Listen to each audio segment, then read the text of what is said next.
So welcome to another interview for the Classical Crossover magazine interview series. Today, I'd like to welcome a wonderful, wonderful soprano, Nadia Eide. Hi, Nadia. How are you? Hello, I'm good. How are you? Not too bad. It's so nice to finally meet you. I follow you on Instagram, and you've always got such beautiful, beautiful images and beautiful recordings. It's so lovely to actually meet you in person. Well, same to you as well. Thank you. So, how are you finding life in lockdown at the moment? It's all a bit Oh, strange, isn't it? yeah, it's so strange. When you have the whole year planned out, as you probably do as well. It's just bizarre, kind of shifting from being out there doing a ton of gigs to completely doing nothing. I do think as a performer and self-employed people, artists in general, we're kind of used to the ebb and the flow of work. So I would say probably a little bit more prepared to for these kind of scenarios, but it is very crazy to kind of suddenly be faced with so much uncertainty. And it's so different to work in this way, for example, to be using Zoom in new Yeah. ways. And but likewise, it's a really nice time to be, working on music and actually having the time to do that. I remember at the start of the lockdown, actually, I find it quite hard to practice, mainly because of what's going on in the world. I just felt like I lost a little bit of the inspiration at the start, but then slowly it started coming back. And now I find that, you can do so much work from home anyway, Yes. like we're used to. So yeah, I mean, it comes in waves, up and down, really. It's tough, obviously, but we make the most of it, I think. Yeah. Oh, well, I'm pleased to hear that you're making the most of it. The same with me. At the beginning, I found it really hard. It was quite emotional, I think, and it kind of affected me more than I realized.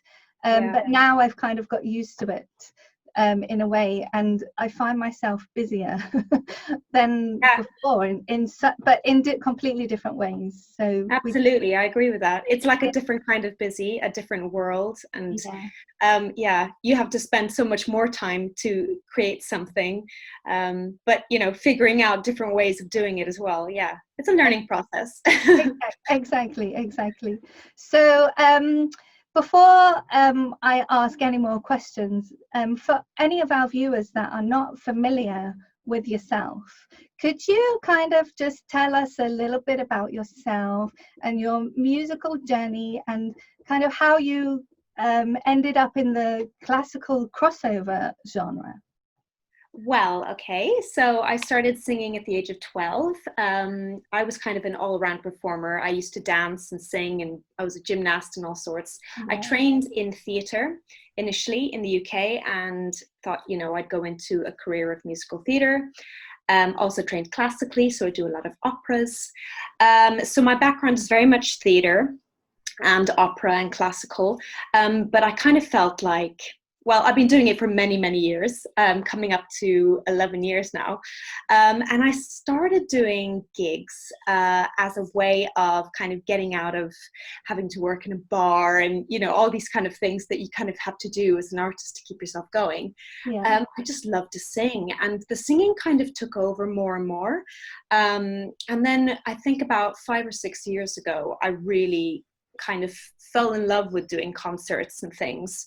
And just, it just snowballed, really. I never thought anyone would be interested in me selling my music, or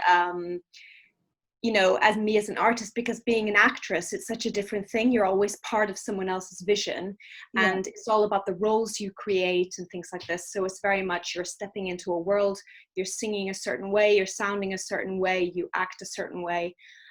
So I think it was really scary at first to kind of step out of that comfort zone and be myself. It sounds really odd, but like finding your persona, like who you are on stage, is a very different thing. So I remember at first it was really scary talking to the audience, for example, and things like this. So, but yeah, now I couldn't wish for anything more. I really enjoy working for myself. I really enjoy creating music. I really enjoy arranging songs and just hearing the feedback after concerts and things from the audience. And, you know, when people enjoy what you do, it's so much more special when you've created it kind of yourself. So yeah, that's kind of my story in a nutshell. Excellent. Do you find that when you're writing and you're creating yourself, and like you said, you feel like it's yourself, it's such a freedom, but with that comes the kind of nervousness of almost letting people in as well? Do you find that? Sure. Yeah, it's a scary thing when you put yourself out there as an artist. You know, they're your ideas and you're thinking, this is what I like, will anyone else like it? And you know, it's a very scary thing. I think when you get something right, you just know as well. So, and I love sharing that. When I feel excited about something, it's so exciting when people listen and they enjoy the music and they get excited about it, or, you know, so yeah, it's incredibly scary, but I do think the more you do it, the more brave you kind of become with things and your arrangements and so I totally agree, especially when you said about having to talk between songs when you're performing on stage, or even when it's like not even the stage, it's to a small audience or whether it's to a big audience. I think, well, I certainly find sometimes that the talking part is actually harder than the singing part. Oh, definitely. I always say, I don't know how comedians do it, or anyone who has to talk on stage. Yeah, it took me ages. Also, you know, just coming up with words, and I find I just kind of mumble, but it's easier to stand there and just sing, and you know, because the music speaks for itself. So people will go, oh, I either like this song or I don't. But you know, to sell yourself as a person, your personality and things, and it's scary at first. You kind of find your own way, and but you're right, it's definitely it's crazy, isn't it? So I see that you're in this big production with these beautiful dresses and full orchestra. Do you have a say in what songs you get to sing, or are they kind of programmed out for you? Because I saw it was just so beautiful, a cover of the Never Enough song that you did. So do you have a say in all of that, how the production goes? Absolutely. It's everything I do is my ideas. So when I run my concert, so I still do shows. So I do operas, I do musical theater. So sometimes when you see me in those big dresses, that's part of a production. So that's something I haven't created. I'm part of something. But in terms of my show, when you saw me sing Never Enough, that's completely my own concert. So I tour my concerts all around the world. And that's completely all my ideas.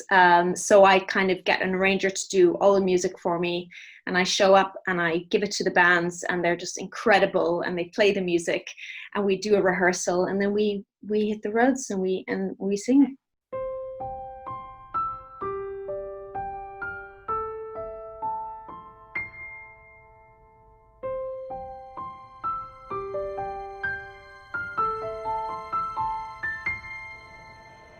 I'm trying to hold my breath,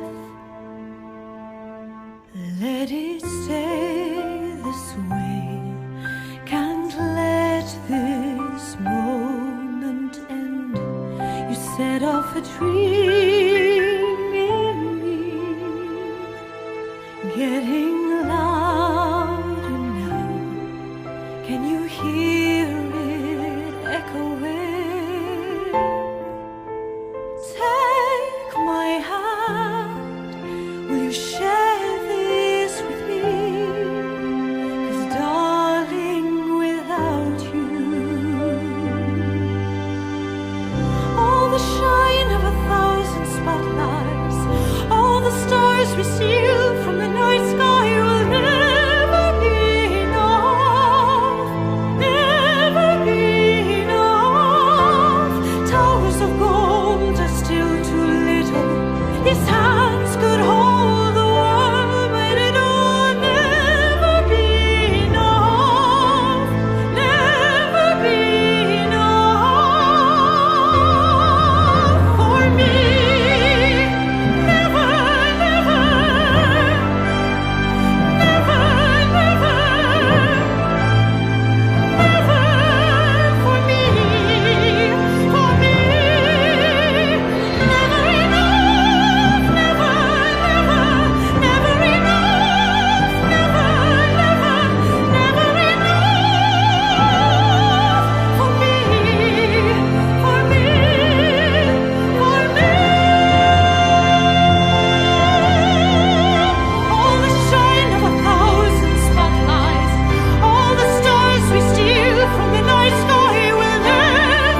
can people get to book those tickets? Do they just go on your website, or is it a special place? Yeah. So I put all my dates on my website. So all my dates in the UK and things like that, I've got up there at the moment. I had to change so much for this year. My goodness, it was so sad. These things you're looking forward to, but some things have been moved, which is good. But other things have been cancelled, which is really sad. But yeah, I put everything on my website. So it's all up there. So. Excellent. And I listened to your song today, actually, called "Fall on Me." Yeah. And is this your latest single? It's just beautiful, by the way. The production is just it's just sublime. Did you write this song? How did you go about? So this is a really special track. It's one of the first songs I released on kind of all streaming platforms. My album that I have at the moment is only available via my website and at my concerts. So this song I released because my twin brother was diagnosed with lupus disease, and he's been ill for going on to 10 years. But late last year, he got really, really ill, and I wanted to do my part to kind of raise money and raise awareness for people with this disease, because it's something that can't be cured.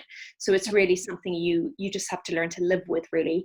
My brother is also a musician, so I thought it would be lovely to kind of, take a piece of song and release it and raise some funds for him. So essentially that's what I did. The song was written by a few Italians, but also it's I think it's co-written by Andrea Bocelli's son, who's also one of the singers. So it's the song that Andrea Bocelli and his son Matteo did for the film The Nutcracker. Oh, right.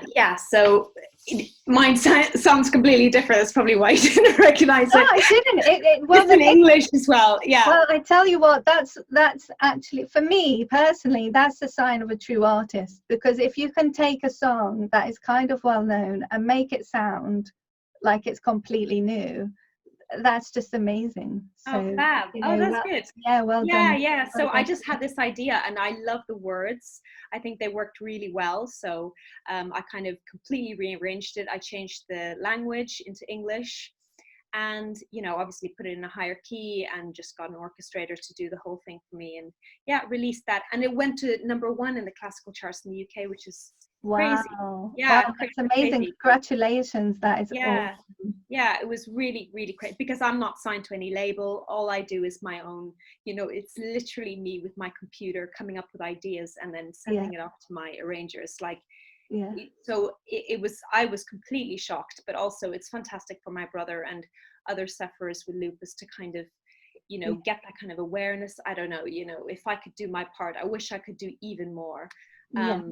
But I love helping people with music. If I could do that in the future, that would be so great. Just raising awareness for charities and things is a big passion of mine. Yeah, well, I think the voice is is so healing, isn't it? Such a healing instrument, and I often find that people just completely respond to just beautiful voices. There doesn't always have to be music attached to the voice, and often I've noticed, especially these last 6 weeks since we've been in this lockdown, it's one of the first things that everyone has turned to is singing.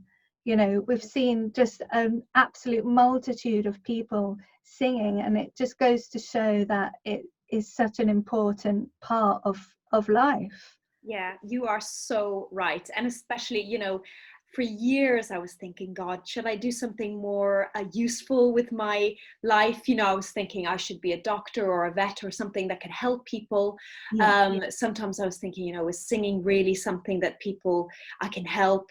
But you're so right when it comes to that, and it's so evident, like you say, with this lockdown, just globally, how many people have turned to artists, entertainment, movies, things. For entertainment is so important. I think it's escapism from what we're dealing with, or it's evoking memories or anything. When I sing sometimes in my concerts, and you get people who come up and they're so touched, and they go, this reminded me of this, or this person, they used to be in my life, and that is my biggest reward. If I can you know, have chats like that with people and they tell me those kind of things. It's just incredible. And that's what music does, you know, it's emotional. And I think that's why I'm so drawn to it, you know. You know, I just think it's because I find it so emotive and gorgeous, and it making me, you know, it can make you feel happy or sad, or, you know, and or like I say, you know, bring back memories of people, and it's so true, and it's what we need right now. And that's why it's so funny as artists, you know, when we use our music. And at the start, like we were saying, it was quite hard to sing, you know, because of this lockdown being so uncertain, and you know, and then slowly it comes back because, you know, you need it in your life. Sometimes I feel like when I'm having a bad day or something, the last thing you want to do is get up and sing. But I tell you, it's the best therapy ever, you know. If you can put on some music and have a good sing, you know, it doesn't matter what you sound like, because it's fantastic. It's great there. I totally agree. There are days where I wake up and I think, oh, I can skip the practice today, and then, you know, you really regret it. And even if you just do your scales, you feel like singing again, and you're like, okay, well, life's not too bad after all. Exactly. I always say to people, just hum. If you don't want to sing, just hum. It just makes you feel nice. I'm sure with the vibrations going on, I'm sure there's some scientific evidence out there somewhere. Oh, there definitely is.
Lastly, with this lockdown, have you started doing any kind of fun things like learning a new language or cooking some weird recipes or anything like that?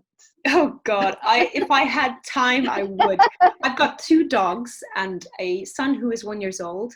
And I live with my husband, obviously. Yeah, and we are currently renovating our house.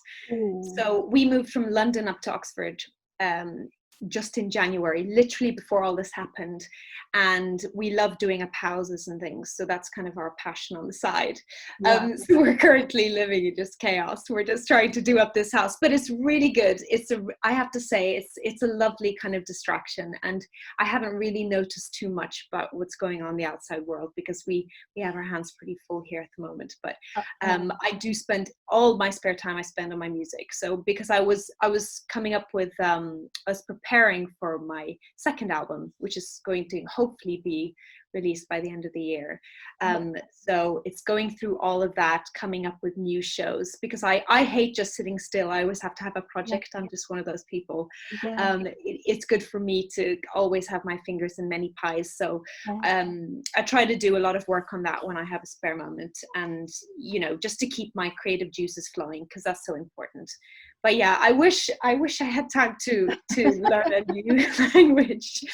So I didn't realize that you had another album in the works. So can you just tell us a little bit about this just quickly before we Oh, it's going to be so different so it's something I really want to release, so it's a huge investment. I wanted to release it on all streaming platforms, and I've been working with an orchestrator, and I've done all the tracks for it. And it's a completely, I find it very exciting because it's like an orchestral album, which is all pop songs and things that you wouldn't necessarily associate with classical crossover. So some opera arias, but they're completely kind of played around with, so they're a little bit more exciting. Kind of lesser known arias as well. I like big songs, so there's a lot of big songs in this one. So yeah. Excellent. Yeah, because for a coloratura, you have such a wide range, and it's actually a really, really powerful voice that you've got. It's amazing. Yeah. Thank you. Yeah, I think that comes from just when I was younger, just singing everything, because I never really boxed myself into this or that. I used to just sing any musical theater soundtrack I could find with my twin brother and my little sister. We just used to sing everything. But I think it's just also my training in musical theater. I think we're kind of taught to sing many different styles. So maybe that's something to do with it, but the high notes are always there. I would love to be singing up there all the time, but obviously that would become a little bit tiring. But yeah, no, I love mixing and matching and changing vocal techniques, and doing smokier songs for the kind of poppy songs, and and doing more operatic for the opera songs. I like to mix and match. I think it's nice for the audience as well to hear a good mix of songs when they're watching a concert. Exactly. So, well, your voice for me is just perfection. It's so beautiful. So if you haven't checked out Nadia's stuff up until now, then I definitely recommend you do that. She's just got such a beautiful voice, and her album is just stunning. And this song, Fall on Me, if you haven't heard it before, you think that it's just an absolute original piece. So yeah, well done for you. So thank you so much for joining us today. Thank you, Nadia, and please take care of yourself, and good luck with everything, and we'll see you soon. Thank you. You too. All right, take care. Bye. All right, bye-bye.